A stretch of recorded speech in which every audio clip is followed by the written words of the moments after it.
Dear students, welcome to फिकेम academy. और आज का टॉपिक है हमारा पोटेंशियल एनर्जी ऑफ चार्जेस, आवेश की स्थितिज ऊर्जा। पढ़ चुके हैं पहले से ही।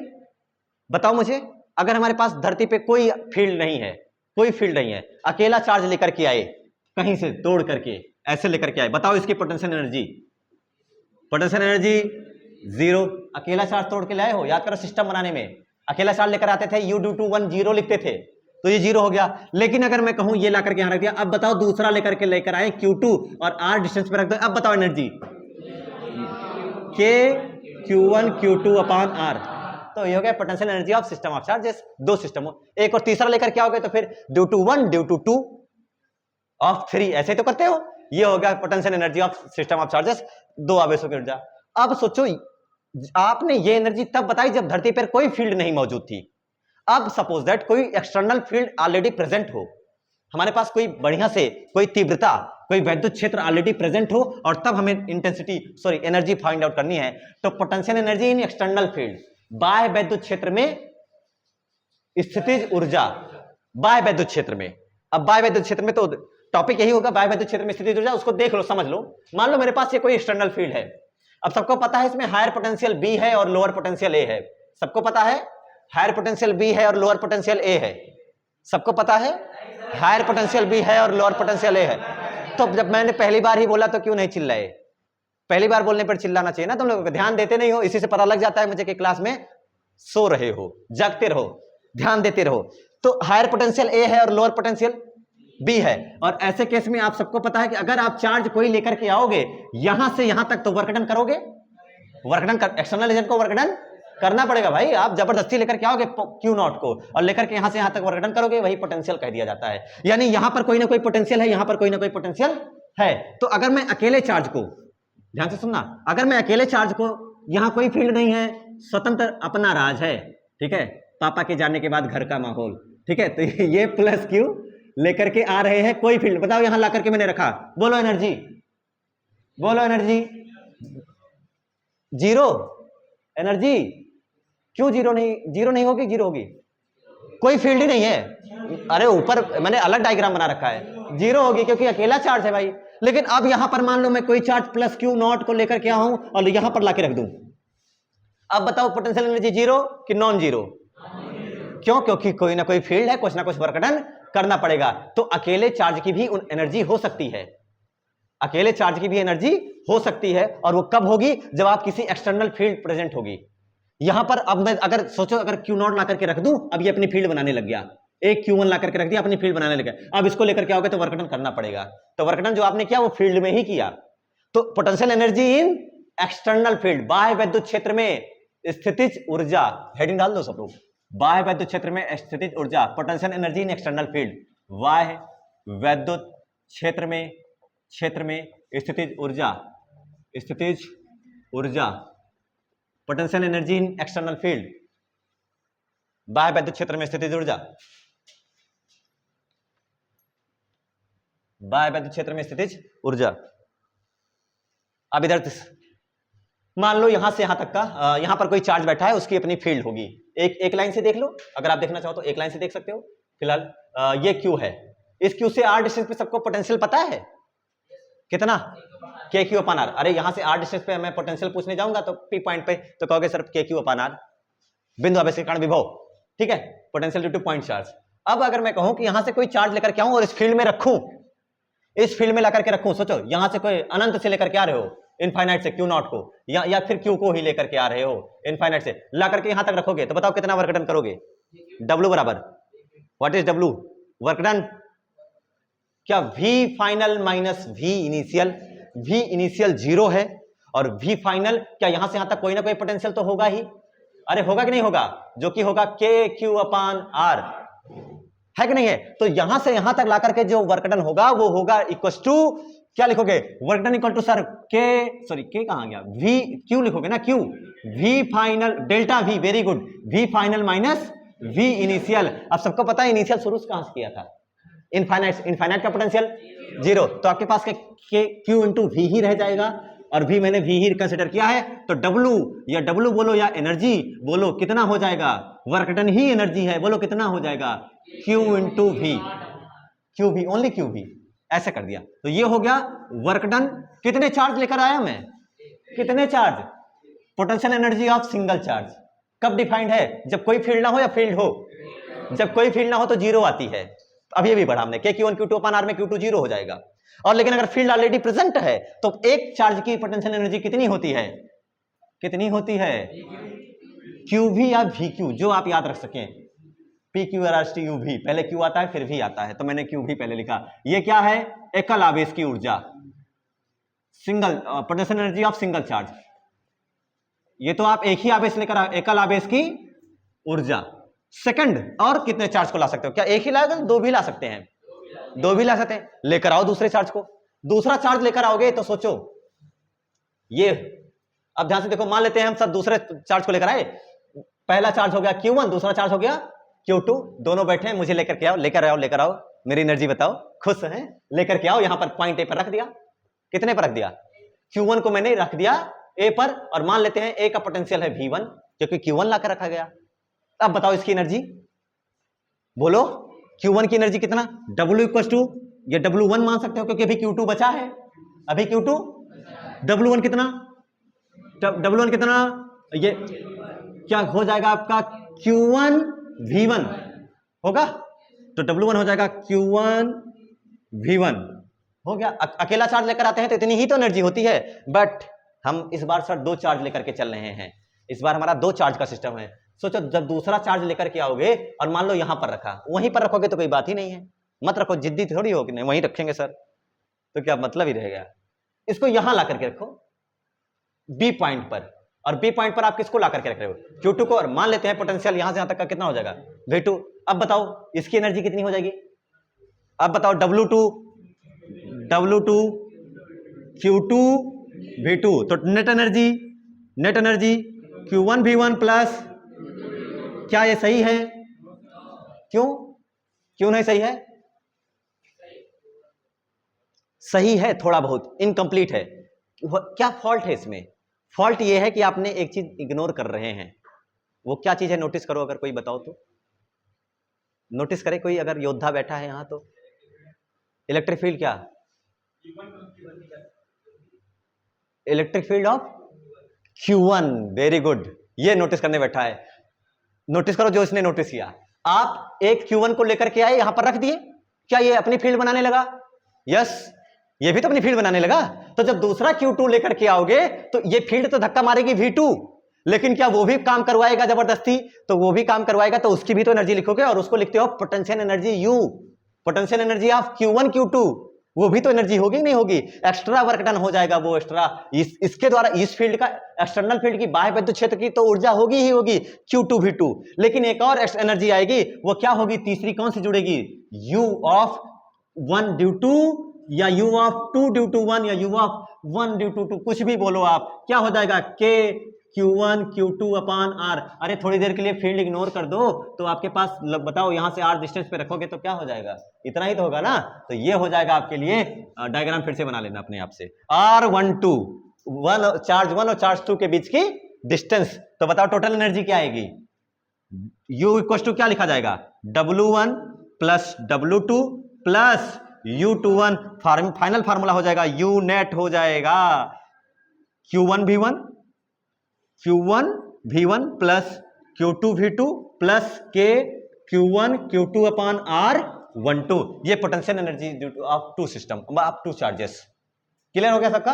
अब आपका अगला टॉपिक क्या हो सकता है, ये है कितने आवेश के लिए, दो आवेशों के लिए, फॉर टू चार्जेस,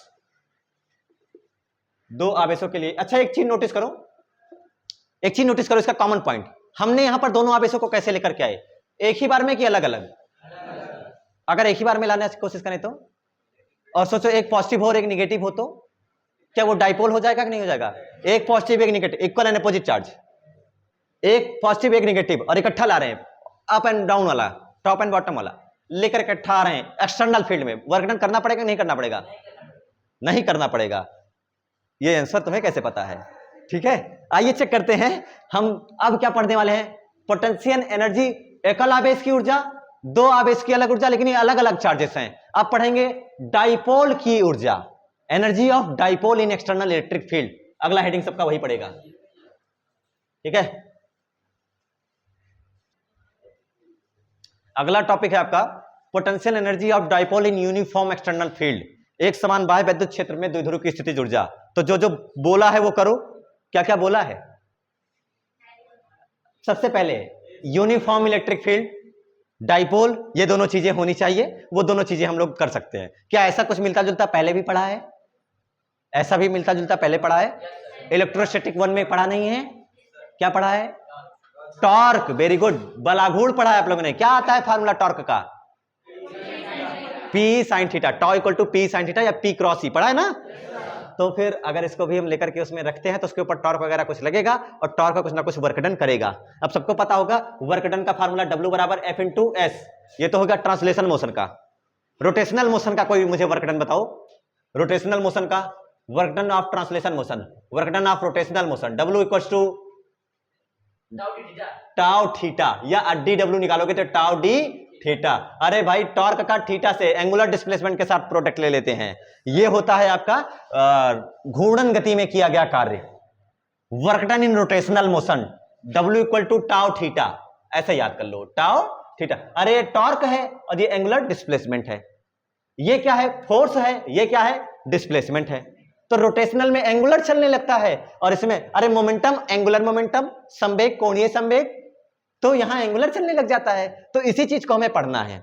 तो उसमें वर्क डन कौन सा आ सकता है?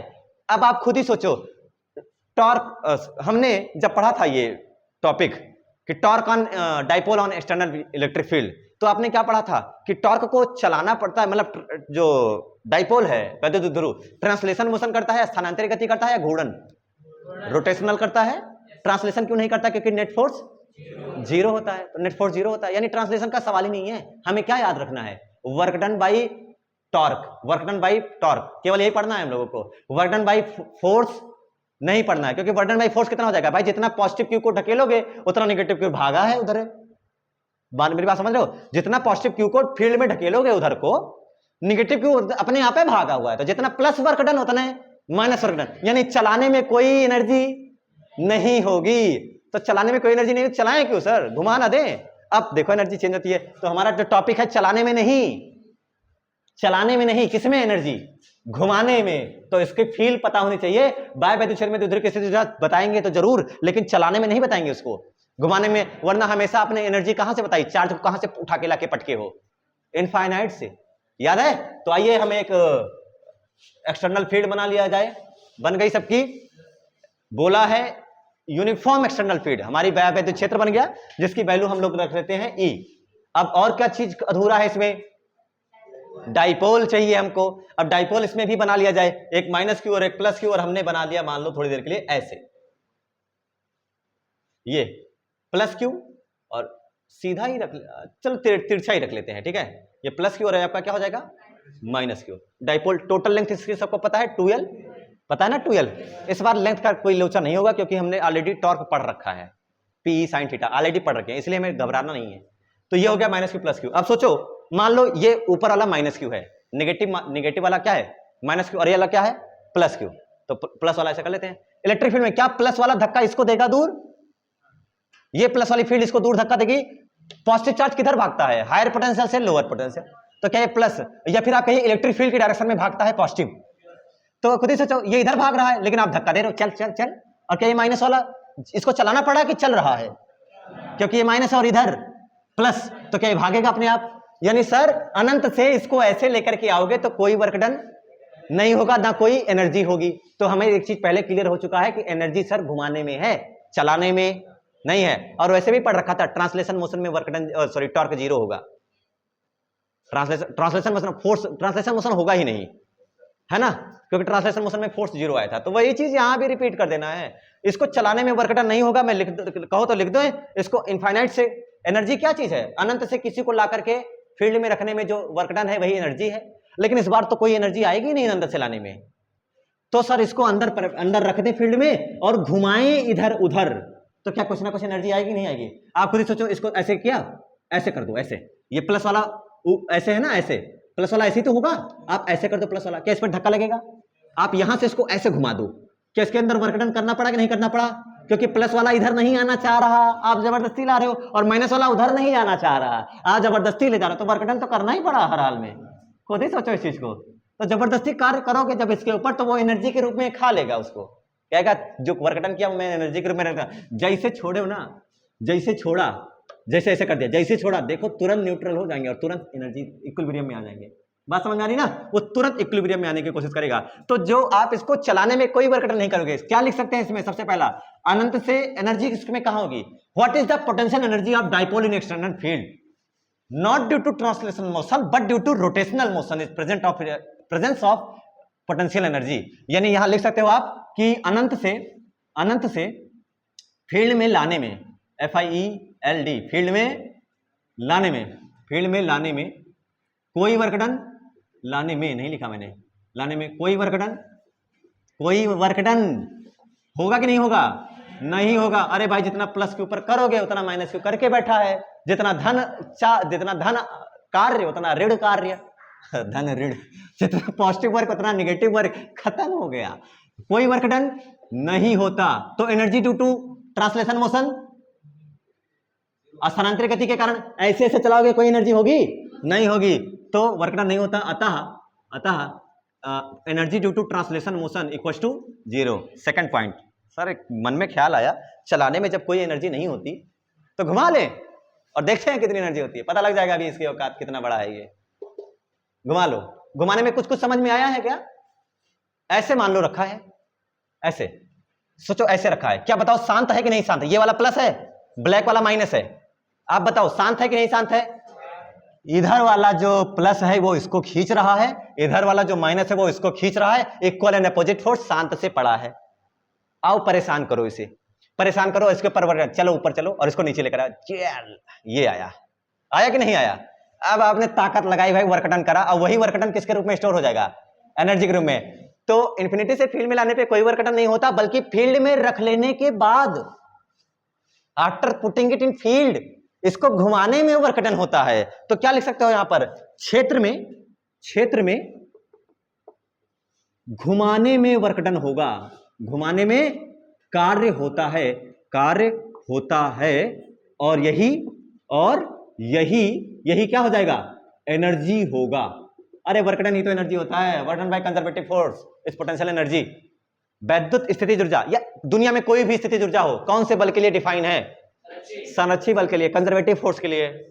तो और आपका इलेक्ट्रोस्टैटिक फोर्स कैसा फोर्स है? कंजर्वेटिव फोर्स है। तो यहां से एक बात समझ में आ गई, डेरिवेशन से पहले इतना बड़ा लेक्चर दे दिया गया। चलिए शुरू करा जाए डेरिवेशन। बहुत इजी है, बोलो कितना टॉर्क लगा होगा? अच्छा एक सेकंड, इसमें पी की डायरेक्शन कहां है? ऊपर या नीचे, राइट या लेफ्ट, बाहर या अंदर? पी की डायरेक्शन, अरे पी द्विध्रुव की दिशा। What is the direction of electric dipole moment here? Negative to positive ऐसे होगी। वाह मेरे लालो, तुम लोगों को नहीं पता? आप लोगों की ये वीडियो मैं आपके माता पिता को भेजूंगा और वो सब देखेंगे और कहेंगे कि अरे मेरा बेटा बताया ही नहीं। ये हो गया आपका डाइपोल, ठीक है? ये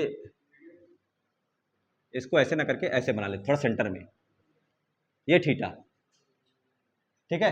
ये थीटा। आइए पढ़ते हैं। तो डाइपोल की डायरेक्शन क्लियर हुई सबको? नेगेटिव टू पॉजिटिव, ये हो गया आपका डाइपोल पी। और ये क्या चीज है? ई। क्या पी और ई के बीच में थीटा एंगल है कि नहीं है? टॉर्क किस पे डिपेंड करता है? पी पर कि ई पर कि थीटा पर? Tau equal to P sine theta. Sir एक समान वैद्युत क्षेत्र, sir P minus Q plus Q, बस थीटे चेंज, थीटे है परेशान करने वाला, थीटा ना बदले तो फिर कुछ है ना बदले, टाउ ही ना पढ़े, लेकिन थीटा चेंज तो टाउ। क्या आपका जो टॉर्क है लगातार सेम है कि बदल रहा है? देखो देखो, जीरो बढ़ रहा है, मैक्सिमम टॉर्क लगेगा? नहीं लगेगा, क्योंकि इधर धक्का इधर धक्का, तो मैक्सिमम टॉर्क लगेगा। तो बात क्लियर है कि जैसे जैसे increasing the value of theta we get the different value and increasing value of torque. बल आघूर्ण की भी जो वैल्यू है वो भी लगातार क्या हो रही है? बढ़ रही है। तो आप बताओ डायरेक्ट लगा पाओगे इसको? डायरेक्ट क्या लगाओगे? टाउ इंटू थीटा या टाउ इंटू डी थीटा? पहले छोटा वर्क डन, इतना सा डी डब्ल्यू वाला, और उसके बाद फिर उसका मतलब डिफरेंशिएशन अवकलन, और उसके बाद उस अवकलन का समाकलन, इंटीग्रेशन और पूर्ण टोटल वर्क डन। तो आप बताओ इसको थीटा घुमाए कि डी थीटा? D theta. तो इसको हमें घुमाना है डी थीटा। तो हम मान लेते हैं कि ये मान लो थीटा 1 है, ऐसे ही रखते हैं। तो छोटा सा मान लेते हैं कि थीटा से पहले डी थीटा घुमाया हमने, बहुत थोड़ा सा। इसमें बना देंगे तो बहुत क्रिटिकल हो जाएगा, बाद में क्लियर करा देंगे अभी उसको। तो ध्यान से देखो हम क्या करते हैं, इसको डी थीटा घुमाने, क्योंकि थीटा बदल रहा है तो टॉर्क बदल रहा है, इसलिए आप तोड़ देते हो, इंस्टेंटेनियस पर आते हो। तो इसको बहुत ही सूक्ष्म कोणीय विस्थापन, अति सूक्ष्म, वेरी स्मॉल एंगुलर डिस्प्लेसमेंट, अति सूक्ष्म एंगुलर डिस्प्लेसमेंट, कोणीय विस्थापन में किया गया कार्य, विस्थापन में किया गया कार्य भी बड़ा होगा कि छोटा ही होगा? वर्कडन बताइए, किया गया कार्य कितना होने वाला है? D W tau D theta, D W बराबर टाउ, यही तो होगा वर्कडन। ये हो गया आपका वर्कडन। टाउ क्या होता है? Tau, what is tau? Tau equal to जानते हो सब लोग? उस पर टॉर्क कितना लग रहा है, क्या ये पता है आपको? टाउ कितना लगा? आप बहुत ही छोटा सा डी थीटा के लिए गए हो। टाउ इक्वल टू सबने ऑलरेडी पढ़ रखा है, force into perpendicular distance between two action lines, बल गुणे लंबवत दूरी। तो आप लिखते हो tau equal to P E sine theta, याद है? तो टाउ इक्वल टू यहां भी तो लिख सकते हैं पी ई साइन थीटा। लेकिन एक चीज नोटिस करो, टाउ और डी थीटा की डायरेक्शन चेक कर लो। टाउ और डी थीटा की डायरेक्शन, टॉर्क किधर है? टॉर्क किधर है? एक्स से ऐसे जा रहे हो, है ना? खुद ही देखो, तो थीटा की डायरेक्शन, थीटा हमेशा मेजर करा जाता है एक्स एक्सिस। जैसे मान लो आप यहां पर हो तो थीटा इधर से जाते हो, एक्स एक्सिस से मेजर करते हो। तो आपका एंगुलर डिस्प्लेसमेंट, आप ऐसे था, आप ऐसे उठा रहे हो, तो आपका थीटा क्या ऐसे चल रहा है? आप क्या ऐसे चल रहे हो, सर्कुलर मोशन ऐसे कर रहे हो, तो आपका जो एंगुलर डिस्प्लेसमेंट होगा, curl your fingers in the direction of your path, rotational path, ऐसे घूम रहे हो, तो क्या थीटा कहां रहा है? टॉर्क कहां है? टॉर्क कहां है? टॉर्क कहां है सर? टॉर्क होता है P क्रॉस E, P ऊपर है, E इधर है, P क्रॉस E। अंगूठा कहां जा रहा है? अंदर, यानी सर टॉर्क अंदर है। और डी थीटा इस वाले केस में कहां लिख दूं मैं? यहां लिखता हूं, टाउ सर इनवर्ड है और डी थीटा आउटवर्ड है। तो ऐसे केस में थीटा दोनों के बीच में, टाउ डी थीटा, ये डी डब्ल्यू बराबर टाउ डी थीटा, थोड़ी टाउ डॉट डी थीटा होता है। तो tau dot D theta into cos theta, बोलो 090 270, 090 270, हाँ 180। 270 बोले होते तो तुम आज रहते ना धरती पर। 180। अरे खुद ही सोचो भाई, ये टॉर्क अंदर जा रहा है, ये अंदर, और ये वाला बाहर, ऐसा केस है। टॉर्क अंदर लग रहा है, ये अंदर जा रहा है, और एंगुलर डिस्प्लेसमेंट बाहर, तो थीटा कितना? 180। तो आपका बोलो वर्क डन पॉजिटिव या निगेटिव? अरे cos 180 की वैल्यू +1, टाउ की वैल्यू, टाउ की वैल्यू माइनस बोल रहा है, P E sine theta D minus क्यों? cos से इन्वर्ट है। और ये क्यों हुआ, क्या उसको भी एक्सप्लेन किया गया यहां पर? यस, ठीक है, बताने रहे। ये डेरिवेशन अपने आप में बहुत बड़ा गुत्थी जैसा है कि मतलब बहुत कंफ्यूज करके रखे रहता है सबको, और सब उलझ जाते हैं। कॉन्सेप्ट कोई बता दे तुमको तो जानो, डी डब्ल्यू बराबर minus P sine theta D theta. Sir थोड़ा सा वर्क, इतना सवाल, इतना वाला निकल गया। अब कितना निकालना है? अरे पूरा वाला, इतना क्या बता रहे हो? पूरा बताना है। तो पूरा बताने के लिए क्या करोगे? इंटीग्रेशन करोगे ना, इंटीग्रेशन डी डब्ल्यू। लेकिन सर कहां से कहां तक घुमाए ये तो पता ही नहीं है, हमें लिमिट पता ही नहीं है। तो एक चीज कर लेते हैं ना, मान लेते हैं हम लोग इसको, समझो जैसे सबसे ज्यादा एनर्जी कहां, सबसे ज्यादा इसको डिस्टर्ब कहां होगा? अगर सोचो यहां पर होगा, ऐसे होगा, तो इनिशियल पोजीशन एकदम ऐसे, मान लो यहां से यहां तक घुमाया या यहां से यहां तक घुमाया, तो क्या वर्क डन होगा कि नहीं होगा? होगा। अब वही एनर्जी के रूप में होगा। तो हम ये कर लेते हैं कि θ1 से थोड़ा सा किसको घुमाते हैं? θ1 से मान लेते हैं θ2। ये हो गया θ1 से θ2। फिलहाल ये डायग्राम गलत हो जाएगा, मतलब बहुत ही आपको अच्छे से क्लियर नहीं दिखेगा, अल बाद में डायग्राम भी क्लियर करा देंगे। तो लिमिट हम लोग अपनी तरफ से लगा लेते हैं, पहले तो इंटीग्रेशन लगा दिया ना, कौन कौन बाहर आएगा? PE अंदर जाएगा साइन थीटा डी थीटा, और लिमिट लगाओगे θ1 से θ2। ठीक है, अब आपका जो भी वैल्यू आ सकता है बताओ। साइन थीटा का इंटीग्रेशन, साइन थीटा का इंटीग्रेशन डायग्राम जा रहा है, सही हो गया, ठीक है। क्या करें आपको डेरिवेशन बनाने के लिए? हाँ, साइन थीटा का इंटीग्रेशन गलत है, माइनस कॉस थीटा होता है। ये यही पढ़े हो बेसिक मैथ्स। इंटीग्रेशन समाकलन उकलन गया, क्या आया? केवल वर्क डन इक्वल टू कितना आया? W इक्वल टू कहां आया? Minus P E. इसको सॉल्व करोगे तो कितना आएगा? क्या बताएं? Minus cos theta. लिमिट क्या क्या बताई आपने? थीटा 1 से थीटा 2।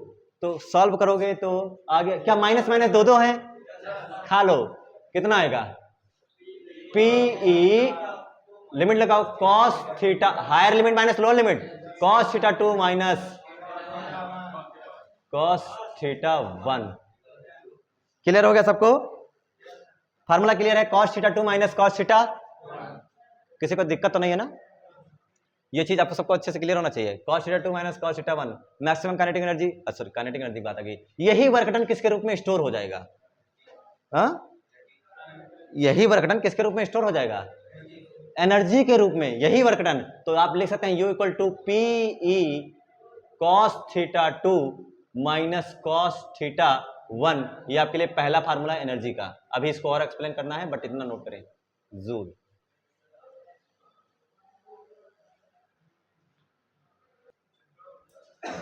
डायग्राम क्लियर है? जो पीछे बना था वही डायग्राम यहां बना दिया गया, ठीक है। अब इसमें केवल यही जानना है कि पोजीशन एनर्जी का रियल फार्मूला, एक तो ये मैंने बताया, लेकिन इसमें डेरिवेशन की फील आपको पता होनी चाहिए कि कैसे क्या लिया गया है। अब उस चीज को ध्यान से समझो।